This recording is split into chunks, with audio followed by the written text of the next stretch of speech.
हाँ जी, हेडिंग ले लिया आप लोग, alcohol, ether and phenol. Okay, alcohol, ether and phenol.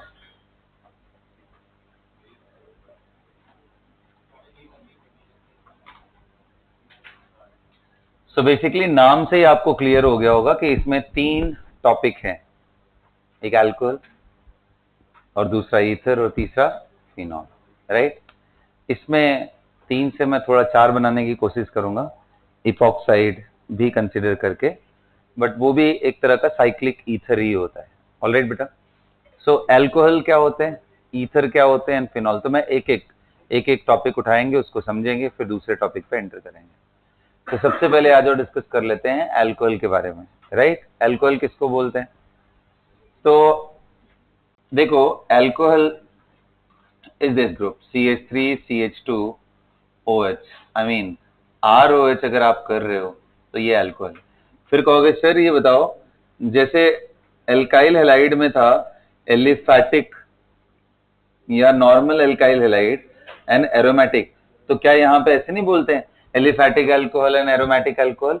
ऐसा नहीं बोलते हैं, क्योंकि एरोमेटिक अल्कोहल को बिल्कुल ही नया सीरीज का नाम दिया जाता है and they are considered as phenol. Phenol इनको बोलते हैं, phenol and its derivative. Got it ना? और ये क्या है? Normal alcohol. तो याद रखना, ये दोनों सेम चीज नहीं होते। कहने का मतलब, अगर कभी आपसे पूछे कि ये बताओ, अगर मैं यहाँ OH और यहाँ CH3 डाल दूं एंड अगर मैं यही चीज यहाँ CH2 रख के OH करूं, तो दोनों के फॉर्मूले सेम है। काउंट करो, 1 2 3 4 5 6 कार्बन, 7 कार्बन, है ना, 7 कार्बन। एंड अगर आप देखो ध्यान से, तो 7 कार्बन के साथ हमारे पास 8 हाइड्रोजन आए हैं, C7H8O। चेक करो फॉर्मूला फिर से, 3N1 4 5 6 7 एंड 8 हाइड्रोजन, कार्बन 7 है, ऑक्सीजन 1। यहाँ पे काउंट करो, 1 2 3 4 5 हाइड्रोजन। अरे बाबा, वैलेंसी 4 होती है ना, दिखाया नहीं है उसको, हर जगह पे हो। और ऐसे अगर आप बात मानो, यहाँ पे 3 है तो 5 और 3 8, तो फॉर्मूला क्या हुआ? C7 and H8O। दोनों का मॉलिक्यूलर फॉर्मूला सेम, दोनों का मॉलिक्यूलर फॉर्मूला सेम है। और मॉलिक्यूलर फॉर्मूला सेम रखते हुए ये दोनों आइसोमर हैं। कौन से आइसोमर हैं? क्या पोजिशनल चेन या कौन सी कैटेगरी में? तो आंसर है फंक्शनल आइसोमर। इसलिए इन दोनों को सेम तरीके का ग्रुप लेके हम ट्रीट नहीं करते, इनके रिएक्शंस भी अलग है। हालांकि आप देखो, alkyl halide and aryl halide, इनकी भी रिएक्टिविटी एक जैसी नहीं होती।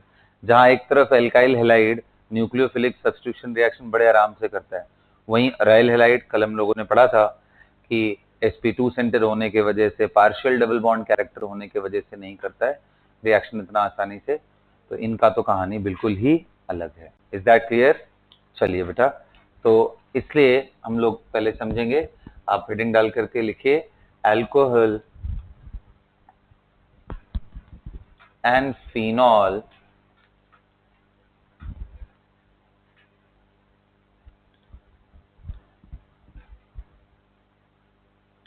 have different reactivity,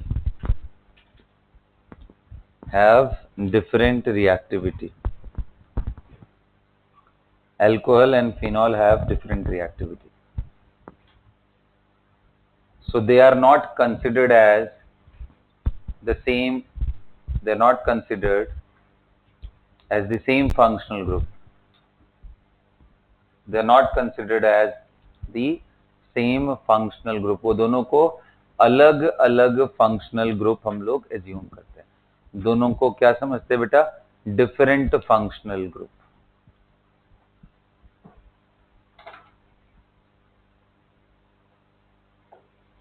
got it everyone? अगला देखते हैं। अच्छा, नोट करके आप लिख लेना, दिस एंड दिस, किन दोनों की बात हो रही है? इन दोनों की बात हो रही है। क्या है बेटा ये? दे आर फंक्शनल आइसोमर, लिख लेना, this and this are functional isomer, है ना। दोनों में OH है, बट ये नॉर्मल अल्कोहल है और उसको हम क्या मानेंगे, फिनॉल। ये नॉर्मल अल्कोहल और यहाँ फिनॉल, फिनॉल का डेरिवेटिव है, derivative of phenol. Is that clear? Okay great. अब आ जाओ कुछ कॉमन नेम कर लेते हैं, जैसा हम लोग ट्रेडिशनली पढ़ते आ रहे हैं, है ना। तो कॉमन नेम कर लेते हैं बेटा, बताइए। चलिए शुरू हो जाइए आप लोग, बताइए मुझे। 1 degree, 1 degree, 2 degree and 3 degree alcohol क्या डेजिग्नेट कर लोगे? बोलो, मिटा दो ये सब, बताओ। क्या 1 degree, 2 degree and 3 degree alcohol designate कर लोगे? बोलो ना, यस। आओ बताओ, ये कौन सा अल्कोहल है बेटा? CH3 methyl alcohol. इसके बाद देखेंगे CH3, CH2, CH2OH, ये कौन से डिग्री का है? 1 डिग्री अल्कोहल। ये सुनो, अच्छा जी, यहाँ CH3, CH2, CH2, CH, यहाँ पे अगर मैं ब्रांचिंग कर दूं, ये कौन से डिग्री का है? 2 डिग्री अल्कोहल, या सेकेंडरी अल्कोहल, ये प्राइमरी अल्कोहल। ऐसे ही 3 डिग्री समझ जाओगे क्या? क्या कोई इसका कॉमन नेम बता सकता है क्या? 3 डिग्री अल्कोहल, बेटा बोलो कॉमन नेम बता सकते हो? कॉमन नेम क्या होगा इसका? कॉमन नेम बताइए। Tertiary butyl alcohol. क्या समझ में आ रहा है? Tertiary butyl alcohol. देखना बेटा, जिस जगह पे अटैच्ड है वहीं पे ना, तो जैसे अल्काइल हैलाइड में सीखा था वैसे। क्या नाम होगा इसका? Tertiary butyl alcohol. IUPAC बताओ बेटा, IUPAC नेम करते चलेंगे। क्या OH फंक्शनल ग्रुप है या सब्सट्रेंट है? Functional group. तो सबसे पहले क्या करेंगे, फंक्शनल ग्रुप को लेते हुए लॉन्ग चेन चूज करेंगे। ये बन गया क्या? ये 1 है, ये 2 है और ये 3। बता, 2 पे ही OH है, 2 पे ही मिथाइल, क्या नाम हो जाएगा? 2 मिथाइल प्रोपेन, हाँ 2 ऑल, 2 मिथाइल प्रोपेन 2 ऑल। क्या सभी को समझ में आया? बोलो, क्वेश्चन लिखो।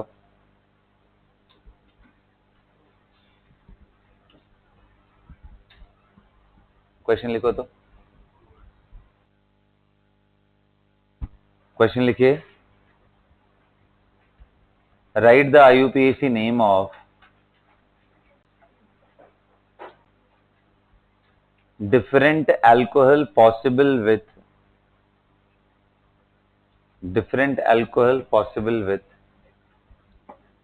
C5H12O, excluding stereoisomers,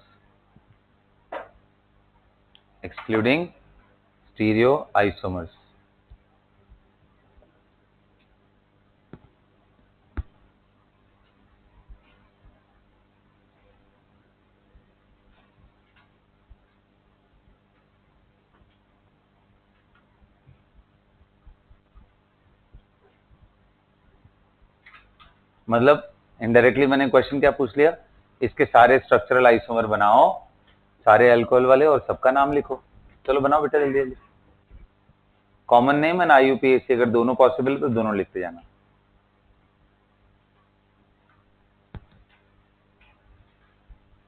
एकदम ध्यान है ना कैसे करते हैं?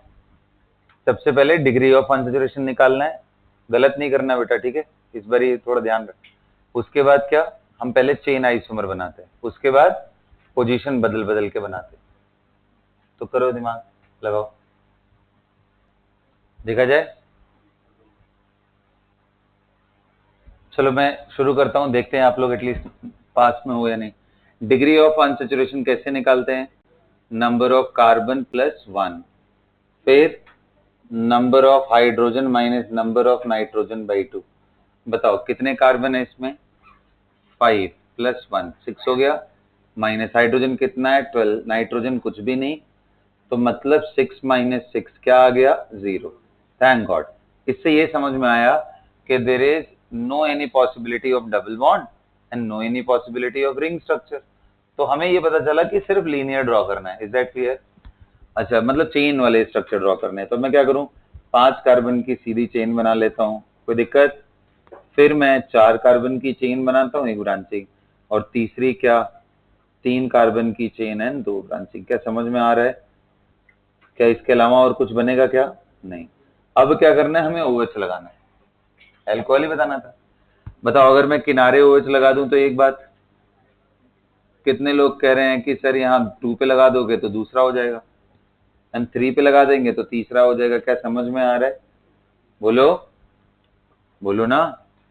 ये क्या है, इसका कॉमन नेम लिखना हो तो क्या होगा, एन पेंटाइल अल्कोहल। क्या समझ रहे हो? IUPAC लिखना हो तो क्या होगा, सो पेंटेन वन ऑल। अग्री करते हो? Pentane one all. क्या सबको समझ में आ रहा है? अच्छा जी, ये देखो, जिस कार्बन पे जुड़ा है वहीं पे ब्रांच हो गया। मतलब ब्रांच का मतलब बेसिकली, इसको आप ऐसे देखो तो आपको दिखाई देगा। क्या दिखा? दोनों एक ही चीज है ना। तो देखो, है तो, इसका अगर कॉमन नेम लिखना चाहो तो इसको बोलते हैं सेकेंडरी पेंटाइल अल्कोहल। क्या समझ में आ रहा है? और इसका IUPAC लिखना चाहें तो क्या होगा, कितने कार्बन है, 1 2 3, 1 2 3 4 5, 2 पे OH, तो क्या हो गया ये, पेंटेन 2 ऑल। समझ में आया बेटा? इसके केस में बताइए, इसके लिए कॉमन नेम नहीं रख सकते, इसका नाम सिंपल IUPAC ही लिखना पड़ेगा। और क्या है, पेंटेन 3 ऑल। क्या सबको समझ में आ रहा है? ये ध्यान रखना, अगर डायरेक्टली जो ई आता है एन में, एन के बाद नंबर, जो 1 2 3 वगैरह कुछ भी आ जाए, और बाद में अगर कोई वॉवेल आ जाए तो इसको हटा देते हैं हमेशा। तो इसलिए देखो, अब ध्यान से, मैं पूरा पेंटेन नहीं लिख रहा हूँ, TEN बस ना, NE नहीं लिख रहा हूं, तो नाम क्या हो जाएगा इसका? सभी को समझ में आ रहा है? बोलिए। So that's how I am writing this.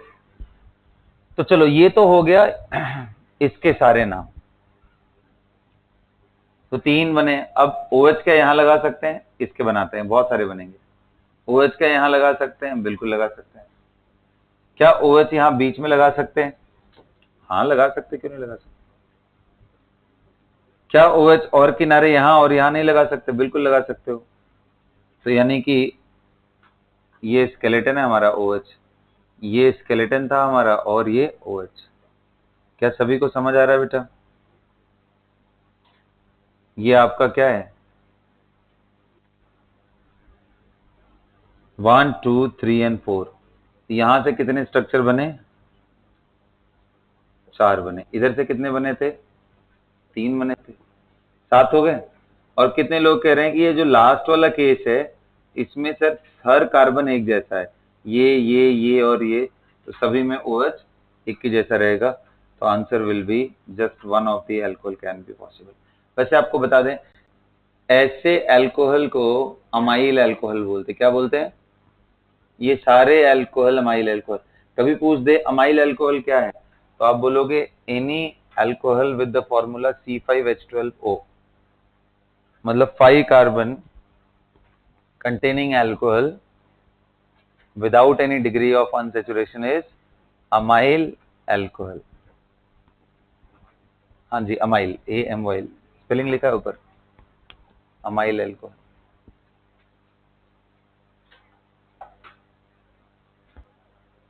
Got it? सभी को क्लियर हो गया बेटा? अगला क्वेश्चन लिखिए।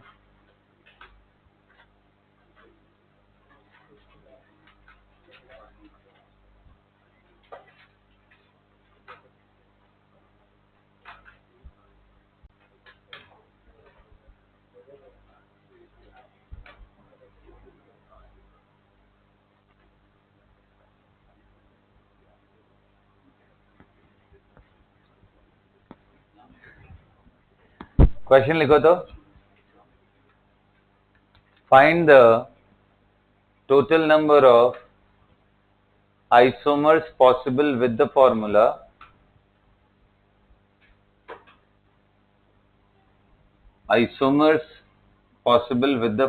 कितना C7H8O containing benzene ring.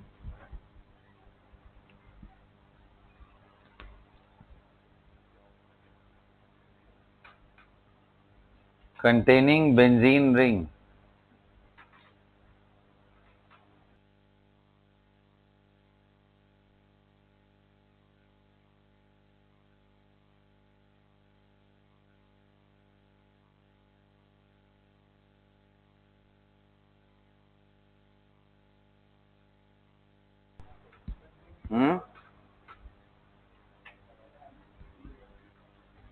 क्या है बताइए?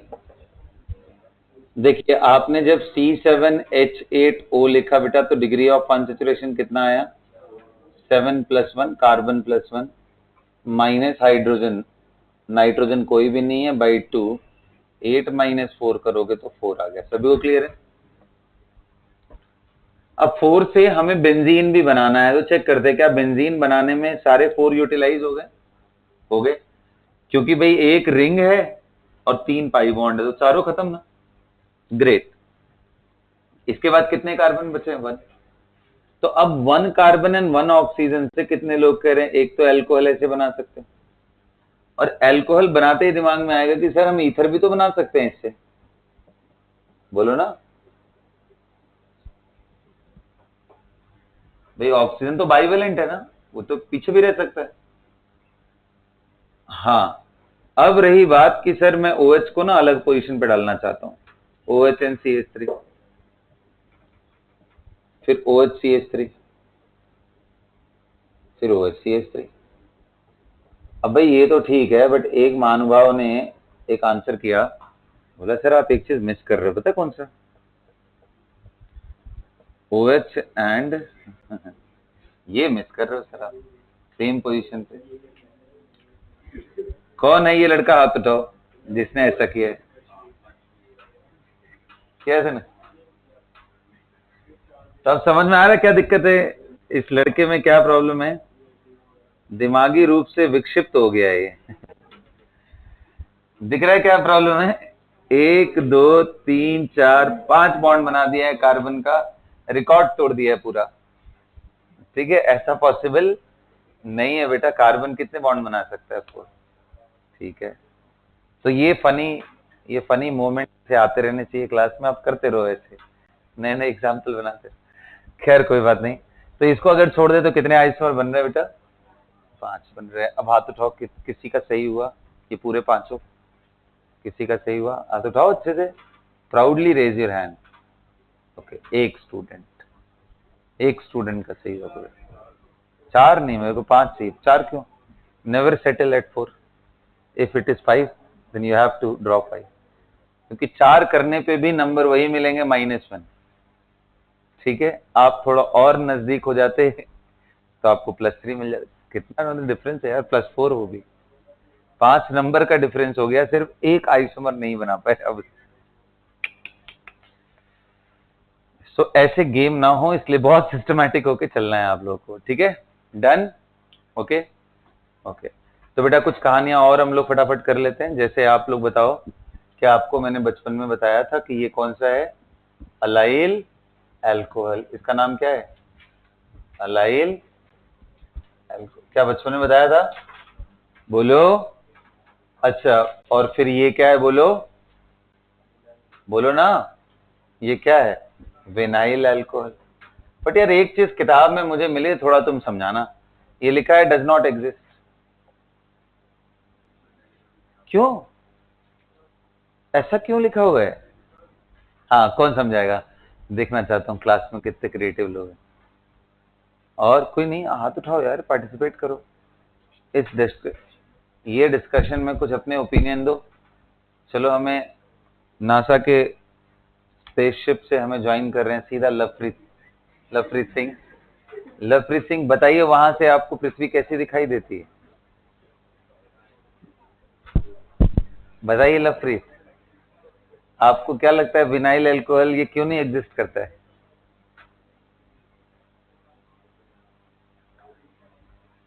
बोलो। हमारा कनेक्शन लग रहा है अच्छे से बिल्डअप नहीं हो पा रहा है। ठीक है लवप्रीत, मैं आपके पास दोबारा आऊंगा जब कनेक्शन स्टेब्लिश हो। अच्छा तुम ये मतलब तुम ये कहना चाह रहे थे कि C double bond C C L से ओ एच माइनस डाल के ये नहीं बना सकती, ये बोल रहे हो? ऐसा ही कुछ, ये यही बोल रहे हो?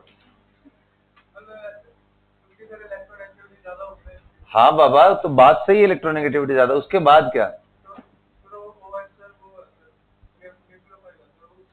क्या sp2 में नहीं हो सकता? हो सकता है ना यार, फिनॉल में तो sp2 पे ही था यार, क्या मजाक कर रहे हो तुम?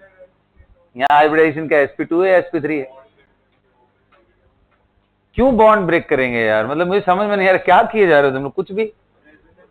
फिर ऐसे तो बोलो सिस फॉर्म एग्जिस्ट ही नहीं करना चाहिए, सिर्फ ट्रांस करना चाहिए, बॉन्ड तोड़ दो सर, घूम जाएगा ज्यादा स्टेबल। अरे रेजोनेंस करा, उससे क्या होगा बोलना? देखो ये देखो, हमारे केमिस्ट्री के विद्वान बैठे हुए हैं, मैं इन जूनियर साइंटिस्ट के बीच में बहुत शर्मिंदा फील कर रहा हूँ कि मुझे क्यों नहीं इस उम्र में ये सब ख्याल आ रहे थे कि एंगुलर स्ट्रेन क्रिएट हो जाएगा यहाँ पे। एंगुलर स्ट्रेन नहीं, अच्छा कौन सा स्ट्रेन बताओ? स्टेरिक स्ट्रेन क्रिएट हो रहा है, फिर कौन सा? टॉर्शनल। मैंने तो यार यही 2-3 स्ट्रेन पढ़ा था और वही पढ़ाया तुम लोग को। कौन सा स्ट्रेन क्रिएट हो रहा है? नहीं। हाँ जी, और कोई बताएगा मुझे? मंजप आज तुम बताओ, आज खड़े हो जाओ, बताओ,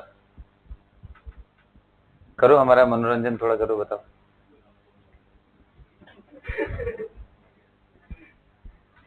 अभी की हालत ऐसी है, मैं जब थोड़ा मैं स्ट्रेस्ड आउट हूं तो खड़े करके बस तुमसे 2-4 इसके आंसर एंड रीजंस पूछ लूं, मेरा दिमाग एकदम फ्रेश हो जाता है। वाह, कितना अच्छा बच्चों ने केमिस्ट्री कॉमेडी किया, आई रियली लव्ड इट। आइए समझते हैं, देखो कितने। नहीं यार, तुम लोग एक बहुत बड़ी चीज मिस कर रहे हो। इस फॉर्म को देखो ध्यान से, ये कौन सा फॉर्म दिख रहा है? इनॉल दिखा क्या? और इनॉल फॉर्म ज्यादा स्टेबल होता है या टॉटोमराइज करके कीटो फॉर्म ज्यादा स्टेबल होता है? बोलो। तो बस इतना सिंपल था sir, because enol form is highly unstable as compare to keto, that's why it will convert into keto form. Keto form में कैसे बनाते मालूम है क्या? ये टॉटोमराइज करके किधर चला जाएगा? It will convert into CH3 C double bond OH। कैसे करते मालूम है क्या? प्रोटॉन निकालो, O नेगेटिव आया, रेजोनेंस कराओ, कार्बन पे नेगेटिव आया, प्रोटॉन वहां चिपका दो, तो बन गया ये चीज। सो ये एग्जिस्ट करता है, इसका एग्जिस्टेंस नहीं है नेचर में, बहुत ही कम। बहुत ही कम का मतलब समझ रहे हो ना? 0.01% से भी कम, 0.01% से भी कम बोल रहा हूं। इसलिए डज नॉट, क्योंकि ये क्या है? इनॉल फॉर्म। लिखोगे ये बात? Because this is इनॉल form and it will tautomerize to keto form. Enol form will tautomerize to keto form. अब ये क्वेश्चन सुन करके कई सारे बच्चों का दिमाग का बत्ती थोड़ा सा जल गया। अब वो मेरे से तुरंत झगड़ा करने लगे, सर ये क्या बता रहे हो सर आप यहीं बगल में अभी फिनॉल बताए थे, ये भी तो इनॉल ही। देखो सर, ये इनॉल है, तो ये हाँ बिल्कुल सही, अभी एकदम दिमाग चमका है, क्योंकि सर ये एरोमेटिक हो गया, इसलिए इनॉल फॉर्म में जब स्पेशल स्टेबिलिटी इफेक्ट्स आ जाते हैं तो उसके इनॉल फॉर्म भी बहुत स्टेबल हो जाते हैं, जैसे यहाँ एरोमेटाइजेशन। समझ आया? छोटी छोटी और बड़ी बड़ी बातें मैंने इतना सब इकट्ठे बता दिया, क्लियर हुआ? तो ना तो एंगुलर स्ट्रेन हो रहा है और ना तो इलेक्ट्रोफाइल न्यूक्लियोफाइल का कोई तकलीफ है यहाँ पे। कहाँ पे? क्या? यहाँ पे? यहाँ पे? हाँ ये तो होगा यार, ये अंडरस्टूड है, खुद से कर लिया करो यार। ये सब हाइड्रोजन लगाने में यही रह गया, तुम लोग का ध्यान कितने जगह कहाँ है? कभी तुम लोग स्पेलिंग पे पकड़ते हो, कभी तुम लोग हाइड्रोजन काउंटिंग में मुझे फंसाते हो, यही रह गया। इतनी बड़ी बड़ी इतनी आध्यात्मिक बातें मैंने करी, कीटो इनॉल टॉटोमेरिज्म की, फिर से कर दी ना तुमने छोटी बात एकदम। देखना थोड़ा बच के रहना, यूवी लाइट बहुत ज्यादा आएगा, ओजोन के ऊपर चले गए होगे तुम तो। सनस्क्रीन लगा के जाना वहां पे। और पानी वानी का टेंशन मत करो, वहां इलेक्ट्रोलाइसिस से तुम ब्रेक डाउन करा सकते हो, ऑक्सीजन तुम्हें मिलेगा प्रॉपर, है ना। और जो क्लाउड बने होंगे वहीं पाइपिंग सिस्टम सेट कर।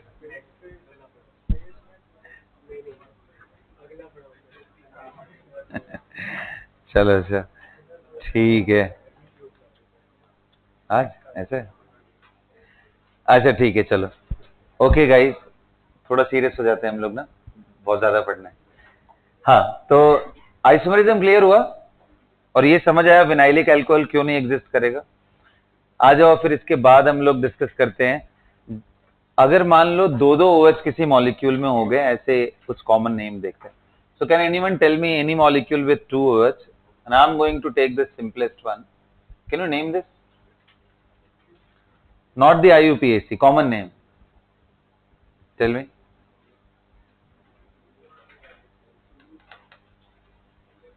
So common name होगा इथिलीन ग्लाइकॉल। क्या बोलते हैं इसको? Ethylene glycol. Right it down, ethylene glycol, फटाफट लिखो। This is dihydric alcohol.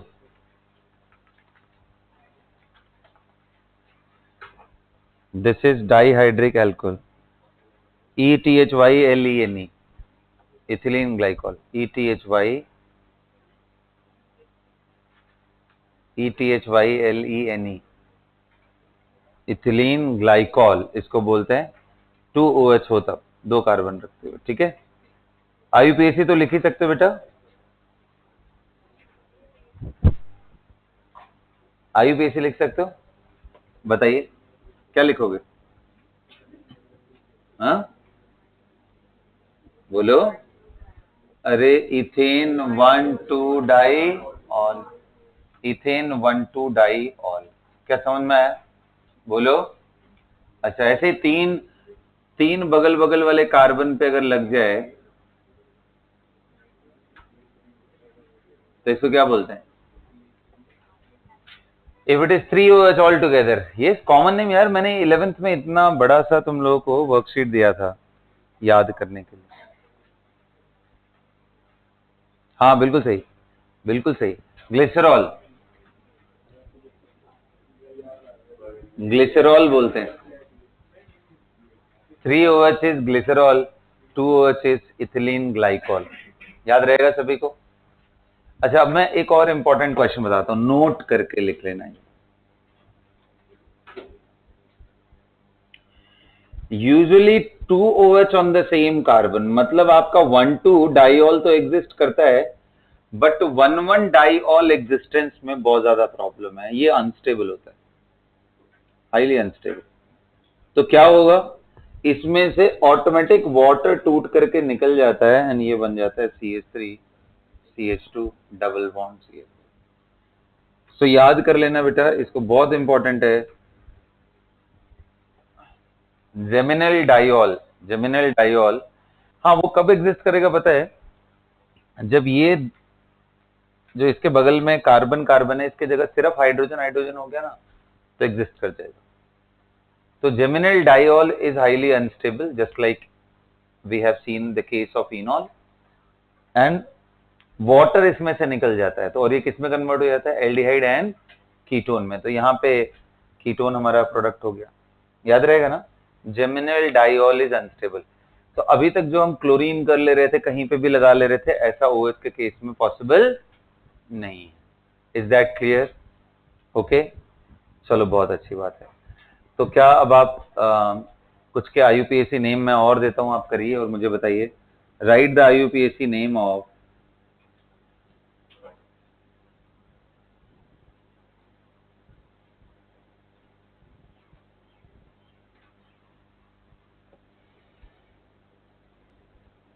write the IUPAC name of this molecule.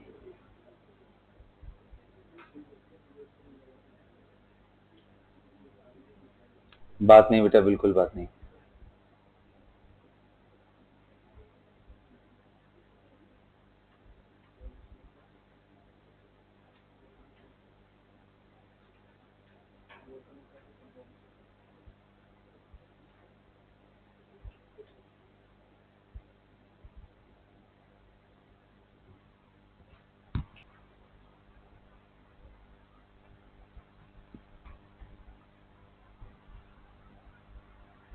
कर लिया बेटा?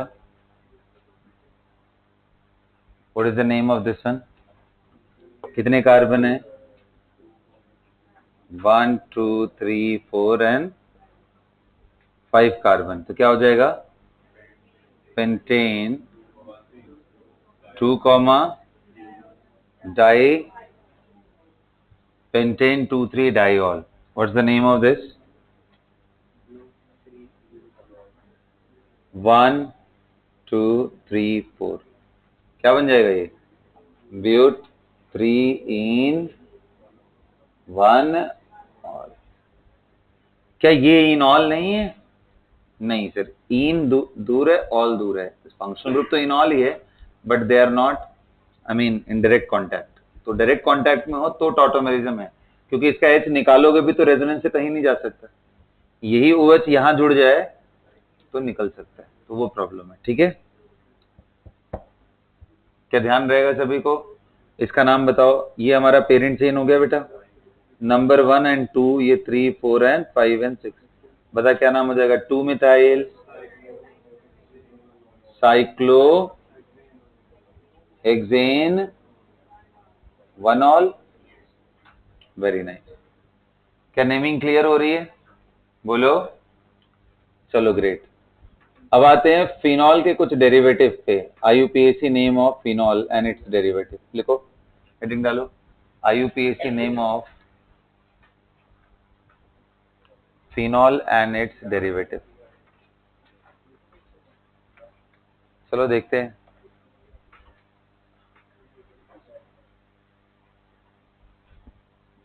हम कॉमन नेम भी लिखेंगे साथ के साथ, ठीक है? मिटा दूं ये सब।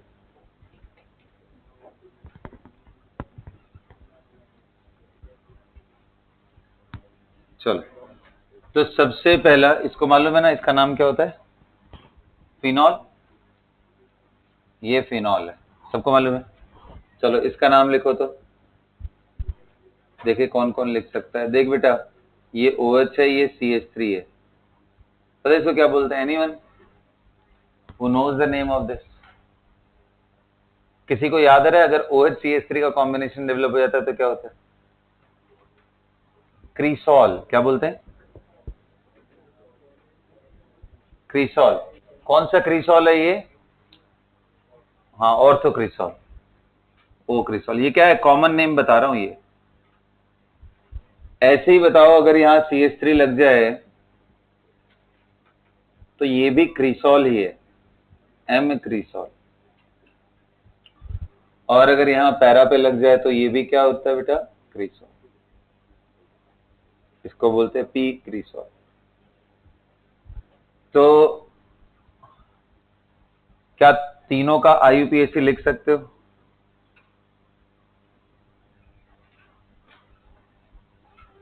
लिखो, पहले वाले का IUPAC बताओ, जल्दी जल्दी करो। तो तीनों का नाम लिखो फटाफट, मैं आके चेक करता हूं।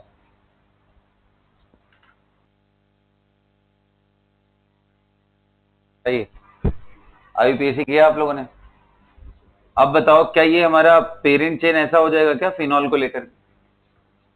तो नंबरिंग 2 पे मिला क्या? क्या नाम होगा ये? 2 मिथाइल फिनॉल। तो ये ध्यान रखना बेटा, फिनॉल को एज अ पेरेंट ही ट्रीट करते हैं। यहां फिनॉल एज अ पेरेंट हो गया 1 2 एंड 3। क्या नाम हो जाएगा ये? 3 मिथाइल फिनॉल। क्या समझ में आ रहा है? इसका नाम क्या हो जाएगा जी? 4 मिथाइल फिनॉल। क्या क्लियर है? क्या सभी को समझ में आ रहा है?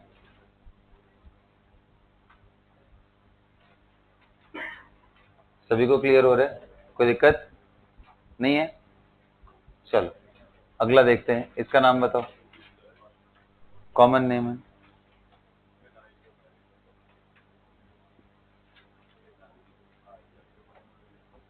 वो कराया था मैंने हाइड्रोकार्बन में, फिर से समझा देता हूँ। पहले अभी जो करा रहा हूँ उसको करो, अभी समझा दे रहा हूँ।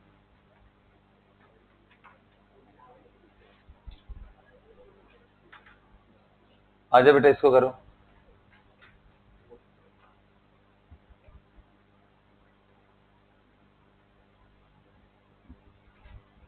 पहले कॉमन नेम एंड उसके बाद आईयूपीएसी। कॉमन नेम इसका याद हो उसके चांस बहुत कम है। Anyone would like to take a chance in case, अगर आपको याद हो तो? नहीं। पहले वाले का नाम कैटेकॉल, रिसर्चनॉल, हाइड्रोक्विनॉल। Catechol, रिसर्चनॉल and हाइड्रोक्विनॉल। स्पेलिंग बता दे रहा हूं, लिखो। Catechol,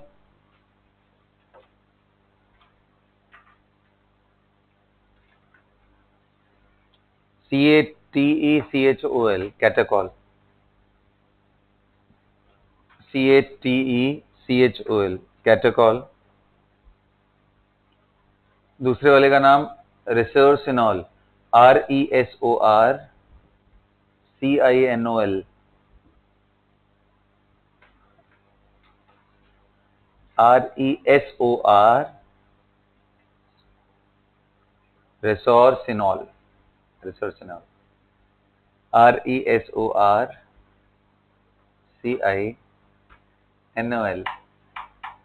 RESORCINOL, resorcinol. Got it? Last वाले का नाम लिख लो,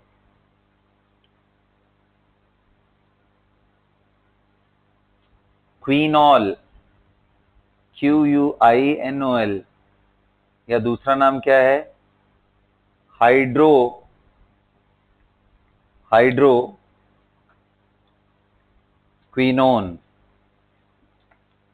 हाइड्रोक्विनोन, क्वीनॉल, QUINOL, या फिर हाइड्रोक्विनोन, QUINON, क्वीनोन।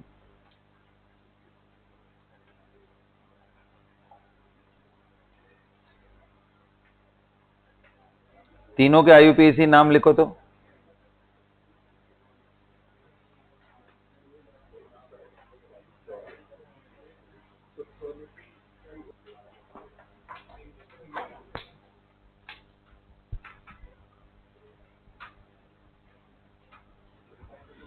गॉट इट बेटा?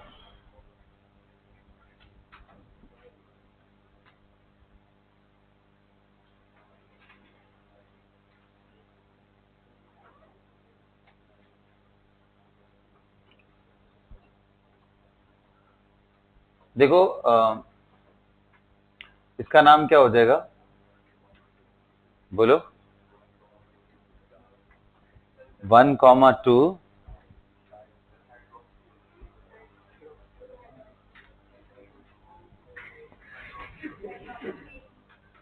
हाँ बोलो।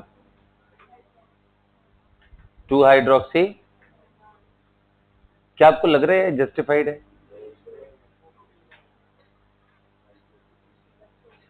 क्या आपको जस्टिफाइड लग रहा है? अच्छा एक काम करो, do one thing, right the IUPAC name of glycerol. लिखा था आप लोगों ने?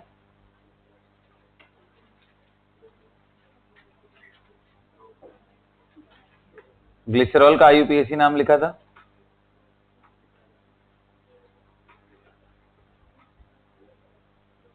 क्या लिखा था? नहीं लिखा था? लिखो जरा, क्या लिखते हो? क्या उसमें ये लिखते हो कि 2,3 डाइहाइड्रोक्सी उसके बाद अल्कोहल? नहीं। तो यहाँ पे जब दोनों ही OH है तो आप कैसे, मतलब ये आपकी हिम्मत कैसे हो रही है उसको हाइड्रोक्सी बनाने की? सबसे ज्यादा प्रायोरिटी किसको मिलती है?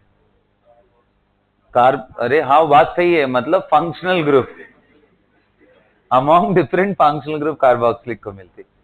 तो इसका मतलब फंक्शनल ग्रुप को यार सब्स्टिट्यूएंट कैसे बना सकते हो? हाँ ये समझ में आता है कि बहुत सारे एकोमोडेट करने में दिक्कत हो पेरेंट चेन में तो किसी एक को बना दिया, ये समझ आता है। बट आप सारे फंक्शनल ग्रुप को इकट्ठे सब्स्टिट्यूएंट कैसे बना सकते हो? नहीं बना सकते ना। तो फिर ये पूरा हमारा पेरेंट चेन है।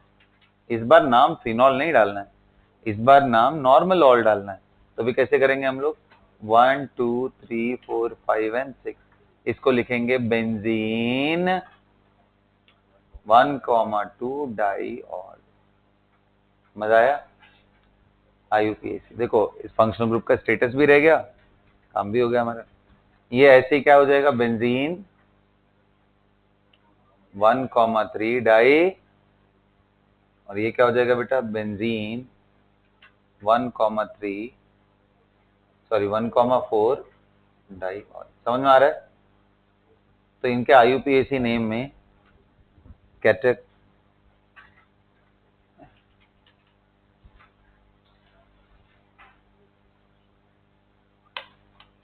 Got it. अच्छा कहोगे सर ये बताओ इसका नाम क्वीनो आपने बोला था कि क्वीनॉल लिखने के लिए, हाइड्रोक्विनोन बोला था लिखने के लिए, ये सुनो। तो सर अगर हाइड्रो नहीं हो तो क्वीनोन होता क्या है वैसे? क्वीनोन, ओन, कीटोन, क्या है वो? सो कीटोन इसको बोलते हैं, दिस इज क्वीनोन।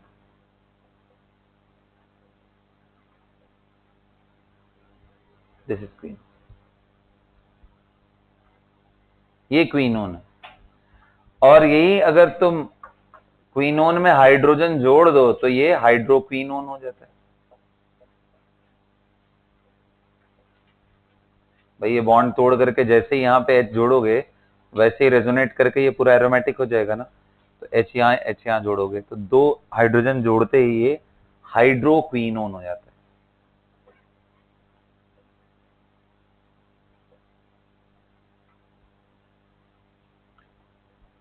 इसलिए वो कॉमन नेम का वहां से आया ये नाम, क्वीनोन से डिराइव्ड ये नाम है हाइड्रो क्वीनोन या फिर क्वीनॉल।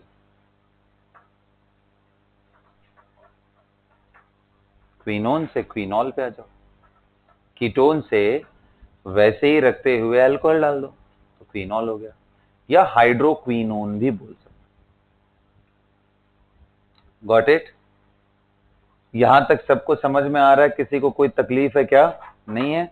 चलो हेडिंग डालो, common name and IUPAC name of ethers. Common name and IUPAC name of ethers.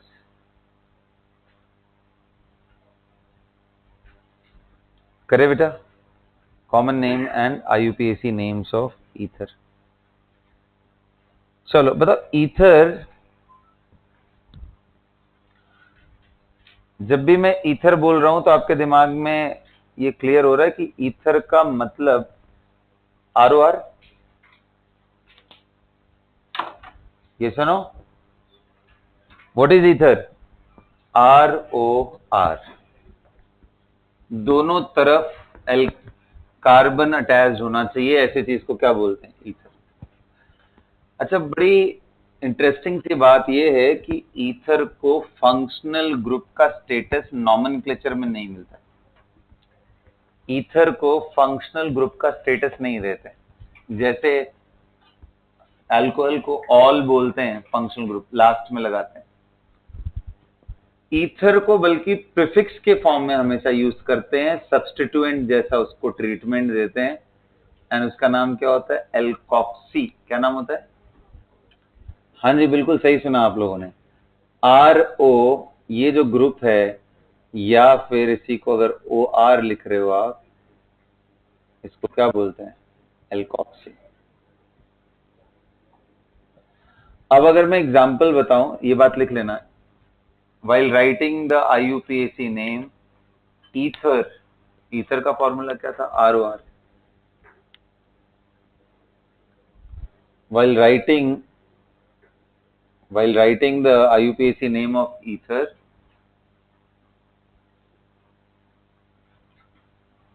OR group is treated as substituent। लिखो अच्छे से, OR group is treated as substituent while writing the IUPAC name of, बोलो, ethers। OR group is treated as substituent। कैसे treat करते हैं? Substituent के। Got it? Is treated as substituent. हाँ clear? बहुत अच्छी बात है बेटा, क्लियर रहना चाहिए बिल्कुल भी। अब मुझे एक बात बताओ, फिर इनमें अगर मान लो OCH3 है तो नाम क्या होगा इसका? इसको मिथॉक्सी बोलते हैं। क्या बोलते हैं? अगर नाम OC2H5 का लिखा जाए तो गॉट इट ना? Now the question is sir ये बताओ कि अगर इधर हो गया CH3, इधर हो गया O और इधर हो गया CH3, इसको क्या बोले? तो बोलते हैं इसको डाई मिथाइल ईथर बोल दो। क्या बोलो? अच्छा ये बताओ सर CH3O, सॉरी यहाँ C2H5O C2H5 हो गया तो क्या नाम हो जाएगा? डाई। ओके सर, ये सब क्या है बेटा? Common name. ओके सर, चलो अब समझ आ रहा है थोड़ा थोड़ा। अब बताओ अगर ऐसा लिख दिया तो क्या बोलेंगे guys? Everyone, ethyl methyl ether. भाई इसको डाई मिथाइल, इसको डाई इथाइल बोल रहे हैं। अगर दोनों तरफ अलग अलग आ गए तो दोनों का नाम लिखना पड़ेगा यार, मिथाइल इथाइल ईथर। मिथाइल पहले नहीं लिखते हैं क्योंकि M आ रहा है, अल्फाबेटिकल ऑर्डर हमेशा रखते हैं, है ना? तो इसलिए पहले इथाइल, फिर मिथाइल, फिर ether. Now coming to IUPAC name, that column you have to fill. ये जो मैंने आपको सॉरी रो बनाया है, इस रो को आपको फिल करना है। Can you fill there? Can you? Okay, I'm coming to check that, guys. Come on, go ahead.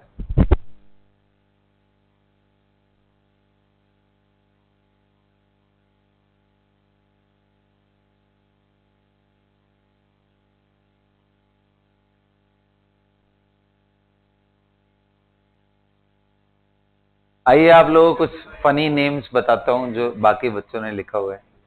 I will not take the names, but I will definitely tell you the outcome of that. Okay?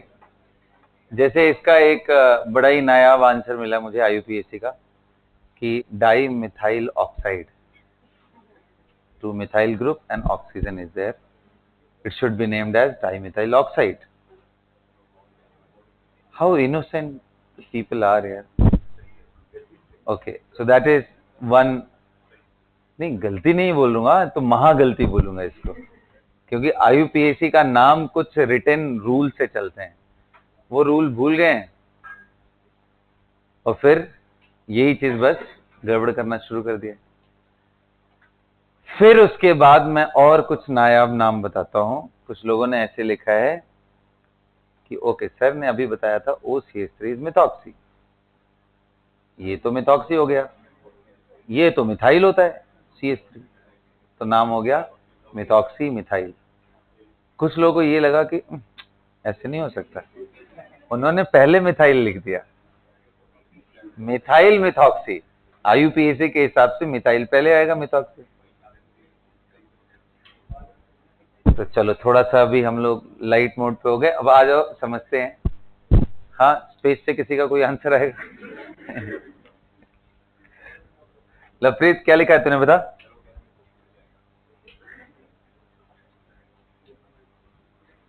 Lovepreet बोलना क्या है, नहीं बताओगे? हाँ देखो unmute ही नहीं कर रहे। ये बड़ा सही है, घर से बच्चे देखते क्लास लगाने कितना, it is too much fun यार to attend the class from the not space. I am saying घर से आप जब क्लास अटेंड करते हो कितना मजा है। जब मन करे, लग रहा हो कि यार बस हो गया, बस बहुत क्लास हो गई, वीडियो ऑफ किया, म्यूट किया, बाहर टहलने निकल गए, यहाँ तो प्रेजेंट दिखाई दे रहे हैं, यहाँ तो प्रेजेंट दिखाई दे रहे हैं, देखो कैमरे फटाफट ऑन हो रहे हैं। ठीक है, अच्छा चलो कोई बात नहीं, अच्छी बात है। कैमरे जिनके ऑन हुए वो तो यही है, जिनके नहीं ऑन हुए वो पक्का कहीं ना कहीं राउंड लगाने गए, सोच रहे हैं वेट ज्यादा बढ़ गया है, अभी क्या है एक वॉक करके आते हैं, 10,000 स्टेप इज नेसेसरी। तो प्यारे बच्चों, IUPAC का रूल क्या है उसको हम लोग वापस से रिवाइज करते हैं। क्या है rule?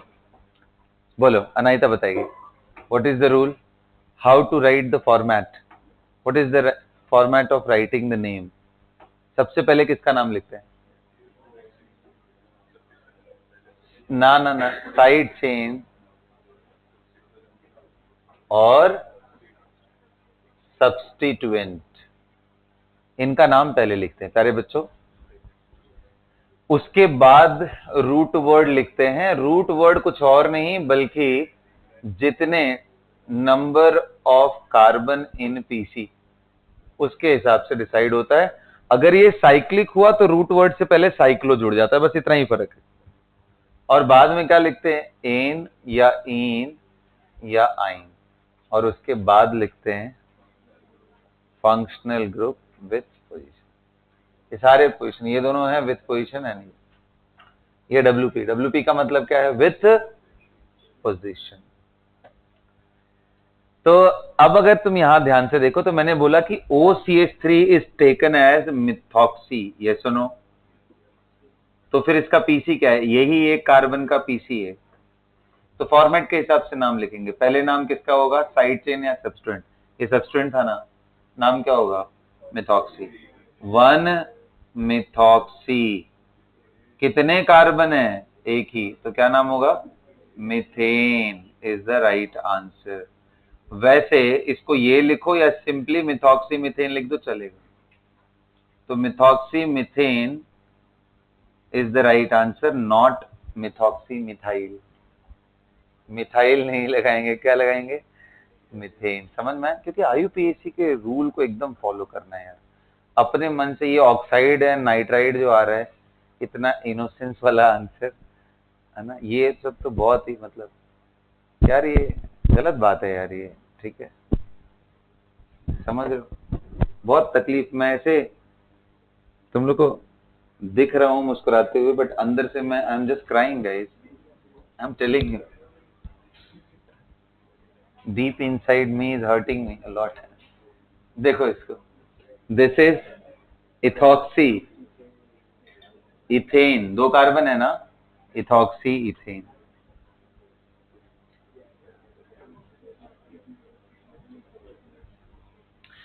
And this one, my dear, is having 2 carbon. What is the name of this? हाँ जी, मिथॉक्सी इथेन। अच्छा, ये मिथॉक्सी इथेन क्यों लिख रहा हूँ? क्यों नहीं लिख रहा हूँ 1 मिथॉक्सी इथेन? क्योंकि बेटा तुम कहीं पे भी लगा दो, ये 2 ही कार्बन है ना, तुम यहाँ OCH3 लगाओ या यहाँ, बताओ नाम दोनों का अलग है क्या?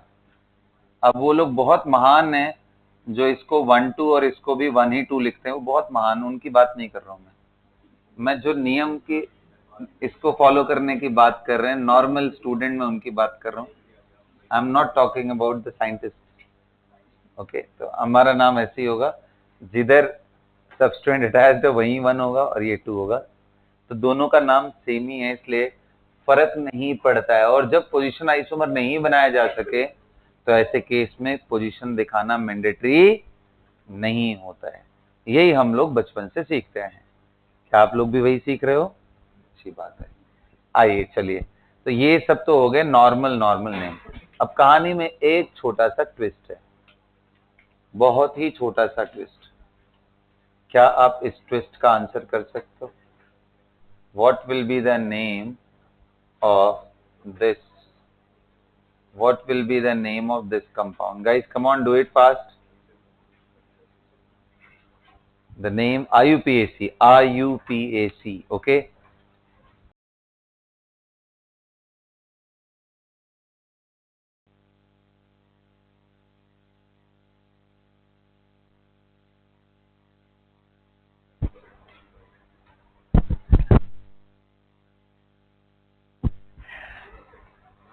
कर लिया बेटा नाम लिखा आप लोगों ने? बताओ, tell me the sweet name of this.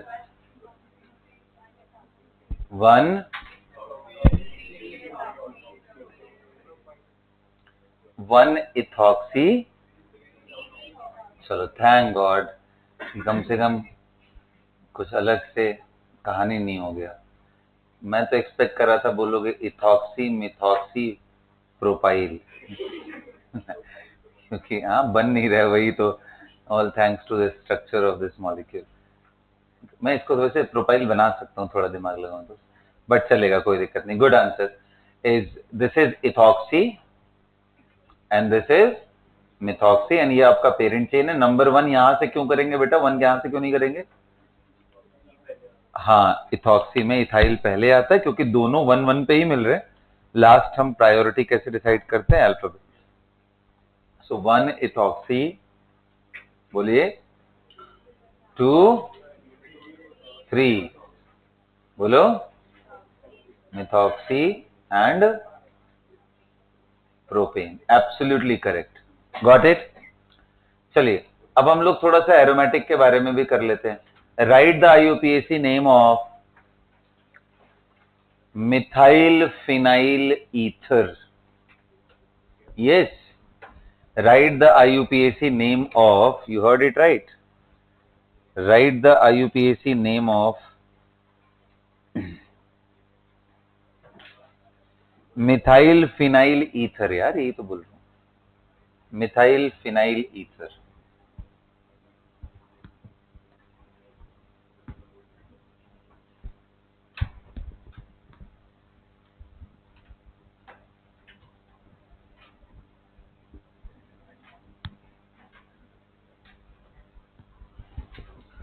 Right the IUPAC name of methyl phenyl ether. क्या सबने किया बेटा?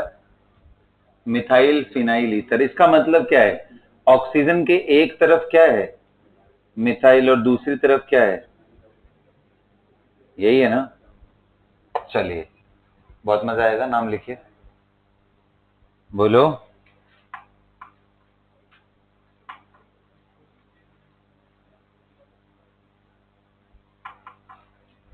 वैसे किसी को ये मालूम है इसका कॉमन नेम क्या है? हाँ, ये कैसे पता? अच्छी बात है, एनी, बिल्कुल सही है, anisole. The name is anisole. बहुत बढ़िया, देख लो इतनी ओबीडियंट बच्ची है ये। तुम लोग नालायक हो, सुधरो, सुधर जाओ थोड़ा, एक बार में उसे याद है एनीसॉल। ठीक है, गॉट इट। अच्छा, इसका आईयूपीएसी क्या होगा? आओ समझते हैं। आईयूपीएसी के लिए हमें समझ में आता है कि भाई OCH3 का नाम क्या होता है? मिथॉक्सी, और ये क्या है? बेंजीन। सो आईयूपीएसी नेम कौन सा? देखो अब आईयूपीएसी में भी ना दो नाम आते हैं। पहला आता है systematic IUPAC name, systematic IUPAC name, और दूसरा होता है प्रिफर्ड आईयूपीएसी नेम। ये जो प्रिफर्ड आईयूपीएसी है ना बेटा, ये मोस्टली कॉमन नेम से अडॉप्टेड नेम है। जैसे प्रिफर्ड आईयूपीएसी नेम का बात करोगे तो इसका नाम एनिसोल ही बोलते हैं। तो जैसे याद करो, phenol is a common name as well as IUPAC. Similarly benzene पे CH3 लग जाए तो toluene is a common name, at the same time is adopted as, it is adopted as IUPAC also. Toluene IUP बोलते ना, किया यार हम लोगों ने भी उसमें। ठीक है चलो, एनिसोल हो गया, और okay got it, you guys got it, all right then, the other name, yes, this one, what will be the name of this? Methoxy, बोलिए, benzene, yes that's true, that's the name, you got it right. Write the name of the other molecule, do it। कौन सा लिखो तो? Right the IUPAC name of, तो इसके दो दो IUPAC name हो गए, एक तो एनिसोल और दूसरा methyl phenyl ether, methyl phenyl ether ना बाबा, कॉमन नेम ना। तो सेकंड क्वेश्चन में क्या दे रहा हूं? Right the IUPAC name of ethyl phenyl, ethyl phenyl ether ना। अब क्या है मॉलिक्यूल पता है? बड़ा सिंपल सा है। ईथर के एक तरफ, ऑक्सीजन के एक तरफ क्या कर दो, C2H, दूसरी तरफ क्या कर दो, तो ये क्या हो गया, इथाइल फिनाइल ईथर। इसका दूसरा नाम क्या होता है, फिनेटॉल।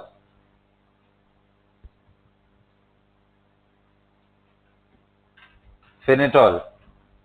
ऊपर वाला क्या था, एनिसोल, और ये क्या होता है, फिनेटॉल। फिनेटॉल ये इसका कॉमन नेम है। क्या नाम है ये बेटा, कॉमन नेम, दोनों ही नाम है इसका। IUPAC सिर्फ एक नाम है, और वो तो आप लिख सकते हो कौन सा, इथॉक्सी, बिल्कुल सही, इथॉक्सी बेंजीन। क्या सबको क्लियर हो रहा है? अब देखो क्वेश्चन ये आता है, जैसा अभी आशमन ने ये पूछा कि सर ये बताओ, हमने ये भी सीखा था कि बेंजीन को as a common, I mean substituent के फॉर्म में हम लोग फिनाइल बोलते हैं। क्या बोलते हैं, फिनाइल। कब बोलते हैं फिनाइल, तो वही केस मैं आपको समझा रहा हूं। जैसे कभी भी थोड़ी कॉम्प्लिकेटेड ब्रांचिंग हो जाए ऊपर, जिसमें सीधे तौर पे कोई आंसर ना आ रहा हो, ऐसा वाला केस, इस केस में इसको सब्स्टिट्यूएंट मानते हैं।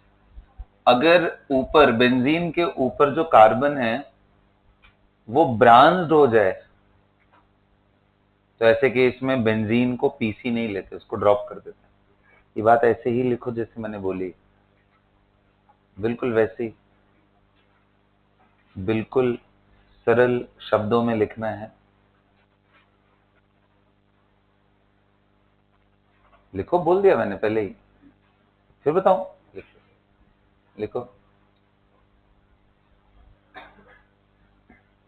If the benzylic carbon, benzylic carbon मालूम है क्या, कौन सा कार्बन बेंजाइलिक होता है, बेंजीन के नेक्स्ट बाद वाला carbon. If the benzylic carbon is complex and substituted, complex and substituted, then benzene is taken as substituent and named as phenyl. क्या नाम लिखते हैं, benzene is taken as substituent and named as phenyl, named as phenyl. So what is the name of this, guys? What is the name of this, everybody? Number 1 and 2 and 3 and 4, the name will be, ये phenyl है, ये methyl है, MnOP, पहले M आता है, तो क्या नाम आएगा, 2 मिथाइल एंड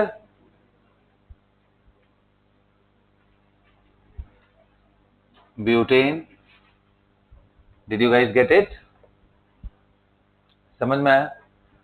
तो देखो इतने सारे नेम हैं और इंपॉर्टेंट है, इनको आपको दिमाग में बिठाना है। कर लिया आप लोगों ने? तो IUPAC नॉमेनक्लेचर एक तरह से मैंने फिर से रिवाइज करा दिया आपको, ये लास्ट चांस था अल्कोहल ईथर फिनॉल के नेम को अच्छे से दिमाग में बिठाने के लिए, ठीक है? इसके बाद फिर दोबारा कभी नहीं आएगा। समझ में आ रहा है सभी को? अब क्या करें, अब इसके बाद हम लोग इनकी जनरल प्रॉपर्टीज देखते हैं, physical properties of alcohol ether and phenol. Heading डालो, physical properties of alcohol ether and phenol. Physical properties of alcohol ether and phenol.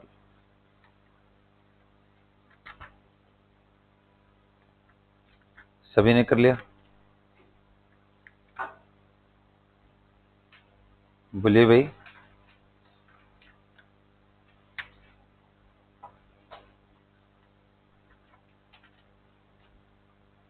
सबसे पहला लिखिए, सबसे पहला बॉइलिंग पॉइंट। एक बात बताओ, क्या मुझे ये बताने की जरूरत है कि ये सब पोलर है या अंडरस्टूड है? क्या अल्कोहल ईथर फिनॉल सारे पोलर होंगे या नहीं?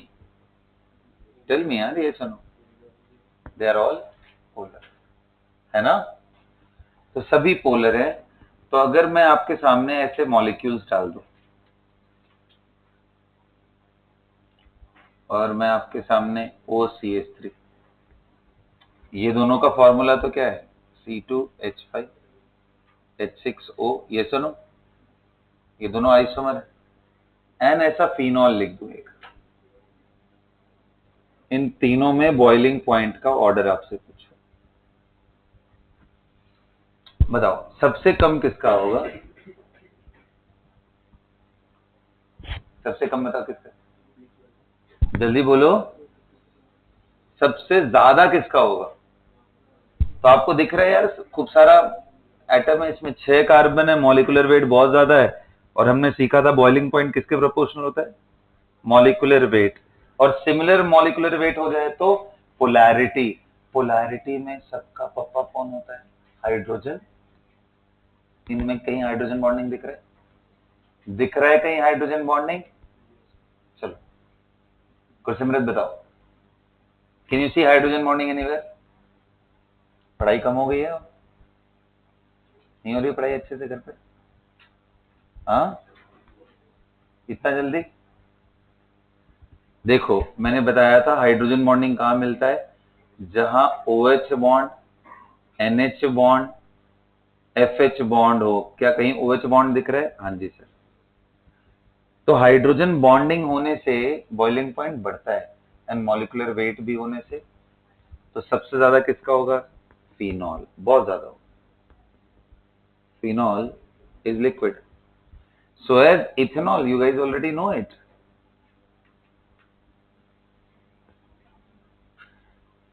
CH3O CH3 have the least value, no hydrogen bond, hydrogen bond है, इसका मॉलिक्यूलर मास भी ज्यादा है, इसलिए आप जानना चाहोगे कितना डिफरेंस आता है, give you the value, okay, you guys will get the clarity in that। 248 kelvin होता है, 248 केल्विन, 248 केल्विन। इसको जरा सेल्सियस में बदलो, थोड़ा फील आएगा तुम्हें। 351, 351 केल्विन। हाँ जी बताइए, किसी को अगर फिनॉल का ध्यान हो तो, what is the boiling point of phenol, बोला 1000 केल्विन, दिमाग खराब, क्या बोल रहा है यार तू, क्यों हो तुम इस दुनिया में, 1000 कैसे सोच सकते। मेरा गेस है कि नियरली, देखो इथेनॉल का अराउंड 78 के आसपास होता है, तो I am expecting somewhere around 150 200 के आसपास। मैं चेक कर ले रहा हूँ कितना डिफरेंस आता है, वैसे just a plain guess only. That's great, it is 181.7 degree Celsius phenol का, okay, all right, 182, nearly 182, 182 degree Celsius. इसको जरा 273 जोड़ो तो, हाँ 455 केल्विन, समझ में आया। ये डिग्री में बता बेटा, 273 माइनस कर इसमें, बताना जल्दी, माइनस कर दो, मुझे ही बता, कितना आ रहा है, 78 आ रहा है क्या, चेक करना, 78। अब ये वैल्यू एक्चुअली याद हो गई है मुझे, और वो किस लिए हुआ है, क्योंकि एक पॉजिटिव डिविएशन का केस बनता है जब इथेनॉल को वाटर के साथ मिक्स करते हैं, तो उनमें बॉइलिंग पॉइंट की वैल्यूज ध्यान में थी वहीं से। और ये जरा डिग्री सेल्सियस में देख करके देखो तो माइनस में चला गया, कितना माइनस गया, बोलना है, -25 है क्या, -25 degree Celsius, 273।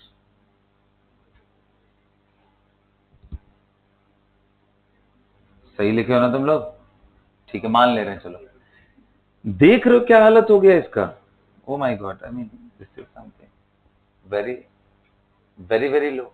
Dimethyl ether is a gas, guys, can you imagine this, this ether is a gas, and this one, this is the power of hydrogen bonding, समझ में आया। This is the power of hydrogen bonding. You should never ignore it, okay? And now you will be really interested to know, sir, what if the similar molecular weight of alkane is there, where there is no polarity at all? So I'll give you that data also so that आपके understanding थोड़ी better हो. 231 kelvin, 231 मतलब अगर ये normal 231 kelvin होता है, अगर ये हो जाए, इससे आप समझ सकते हो, क्योंकि ये नॉन पोलर है और ये वीकली पोलर है, तो पोलैरिटी का थोड़ा तो फर्क पड़ गया ना.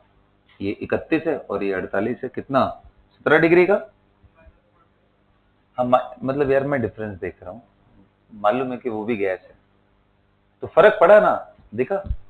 तो थोड़ी पोलैरिटी का फर्क, बहुत ज्यादा फर्क हाइड्रोजन बॉन्डिंग का. एंड इसमें हाइड्रोजन बॉन्डिंग के साथ साथ मॉलिक्यूलर वेट. क्या सभी को समझ में आया?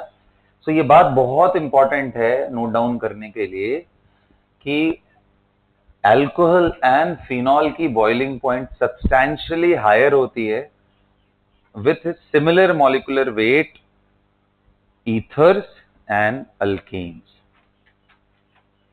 Okay, and what is the reason behind it? Hydrogen bonding is playing the important role here. क्या आपको मालूम है ना हाइड्रोजन बॉन्ड क्या होता है, या मैं फिर से समझा दूं? किस बॉन्ड को, क्या इस बॉन्ड को हाइड्रोजन बॉन्ड बोलते हैं? नहीं, इसके अलावा जो वीक अट्रैक्शन डेवलप होता है उसको बोलते हैं hydrogen bond. This is hydrogen bond. Dipole dipole का, yes, that is hydrogen bond. Did you get it? Okay, great everyone, very great. अब आगे बढ़े हम लोग. तो हाइड्रोजन बॉन्ड के बारे में क्लैरिटी आ गया. अगला हेडिंग डालिए आप लोग, इनके बारे में बात करते हैं. बोलो कौन से प्रॉपर्टी के बारे में? डाइपोल, मेल्टिंग पॉइंट हो गया, मेल्टिंग बॉइलिंग एक ही तरह का वेरिएशन है. डाइपोल एंड उसके बाद हम आएंगे सॉल्युबिलिटी पे. ठीक है, ये सब बड़े आसान आसान से है. चलो चलो जल्दी करो. डाइपोल के बारे में तो मैं एक काम करता हूं, बड़ा इंटरेस्टिंग सा केस लेता हूं डाइपोल के बारे में, and let's see if you guys can answer that, and that's very very interesting. Okay, you have to compare the dipole moment of, you have to compare the dipole moment of ortho, meta and para nitrophenol. Compare the dipole moment of ortho, meta and para nitrophenol. सोच करके बताओ, बहुत ही बढ़िया question है. इसके अंदर कुछ कहानी है और वो आप सोच सकते हो, आपके रेंज में है, देखना.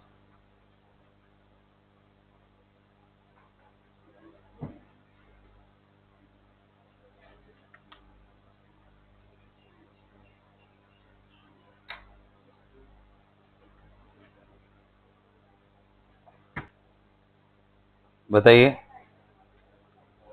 ऑर्थो, मेटा एंड पैरा में देखो, एक जो नॉर्मल चीज समझ आता है वो ऐसा लगता है जैसे कि ये हाई इलेक्ट्रोनेगेटिव है तो इसका डाइपोल ऐसे होना चाहिए और इसका डाइपोल ऐसे, इन दोनों के बीच में 60 डिग्री का एंगल होना चाहिए. लेकिन कहानी गड़बड़ इसलिए है क्योंकि ये लोन पे डोनेट करता है और रिंग में कैसा चार्ज क्रिएट करता है? नेगेटिव. और ऑक्सीजन पे कैसा चार्ज हो जाता है बेटा ऐसा करने से? बोलो ना, पॉजिटिव. तो बताओ प्लस से माइनस, यानी इसका डाइपोल तो ऐसे हुआ ना. और NO2 on the other hand कैसा काम करता है? इलेक्ट्रॉन खींचने का. क्या बात समझ रहे हो?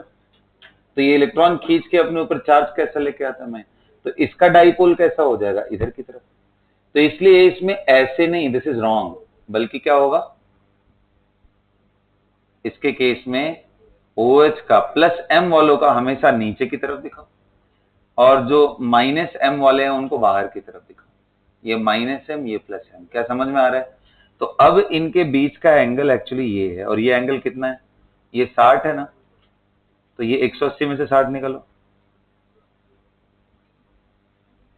कितना आ रहा है? 120. तो ये D एंड D का 120 का बना. समझ में आया?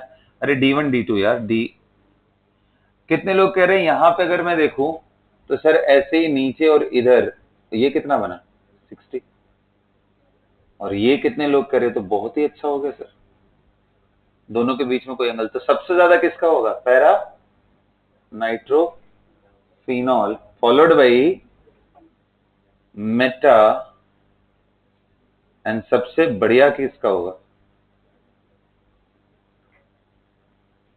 ये ध्यान रखना, सबसे अच्छा होगा, सबसे खराब किसका होगा, ऑर्थो नाइट्रोफिनॉल। और अगर आपको ये रेजोनेंस का आइडिया नहीं है तो आप आंसर तुरंत गलत कर सकते हो, आपको लगेगा ये बाहर बाहर की तरफ से लेना एंगल एंड वहीं से गलत। इतना सारा इंपॉर्टेंट रोल प्ले करता है मेसोमेरिक इफेक्ट, एरोमेटिसिटी, ये सब इतने इंपॉर्टेंट रोल, मतलब जनरल मॉलिक्यूलर प्रॉपर्टी को पूरा ट्विस्ट एंड बेंड कर देते हैं। Is that clear?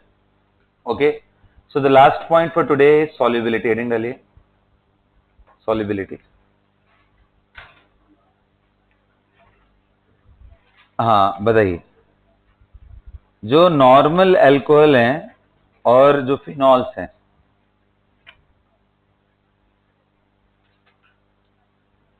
वो रिलेटिवली सॉल्युबल होते हैं पानी में। क्यों? Why they are soluble? Due to their ability to form hydrogen bond with water. पानी के अंदर तो अट्रैक्ट होने के लिए हाइड्रोजन बॉन्ड वाटर से, देखो देखो lower alcohol and phenol is soluble in water due to their ability, lower alcohol and phenol is soluble in water due to their ability to form what? Hydrogen bond. Due to their ability to form hydrogen bond. क्या सभी को समझ में आ रहा है? बोलिए बेटा, सभी को क्लियर हो रहा है? Due to their ability to form hydrogen bond, whereas as the chain of alkyl group increases, the solubility decreases. The chain of alkyl group increases, solubility decreases. Yes or no? तो मैं अगर solubility की बात करूंगा तो ये आपको मालूम है ना कि ये हाइड्रोफिलिक होता है। हाइड्रोफिलिक का मतलब क्या? Water loving. और ये कैसा है? हाइड्रोफोबिक। तो इसलिए जैसे जैसे आप चेन लेंथ बढ़ाते जाओगे सॉल्युबिलिटी खराब होता जाएगा। हालांकि ये तो कंप्लीटली मिसिबल होते हैं तो इनमें तो कंपैरिजन ही नहीं करना चाहिए। बहुत बड़े बड़े अगर मॉलिक्यूल का कंपैरिजन कर रहे हो तो चलेगा। जैसे मान लो यहाँ पे C5H कितना 11 OH ले लो, इसकी सॉल्युबिलिटी बेटर होगी C7H15 OH and dot dot dot ऐसे करके। जो कंप्लीटली मिसेबल है उसमें सॉल्युबिलिटी का क्या बात करें भाई, अल्कोहल में कितना भी पानी मिलाओ घुल जाएगा, पानी में कितना भी अल्कोहल मिलाओ तो। C2H5OH की बात करो तो उसमें तो कोई मतलब नहीं है ना सॉल्युबिलिटी का। जो कंप्लीटली मिसेबल होते हैं वहां पे सॉल्युबिलिटी का कोई सेंस नहीं है ना। जब एक रीजनेबल क्वांटिटी घुलने लग जाए, नहीं घुले बाकी, तो वहां सॉल्युबिलिटी का होगा। So with this everyone we are done for today's lecture. That's all for the class.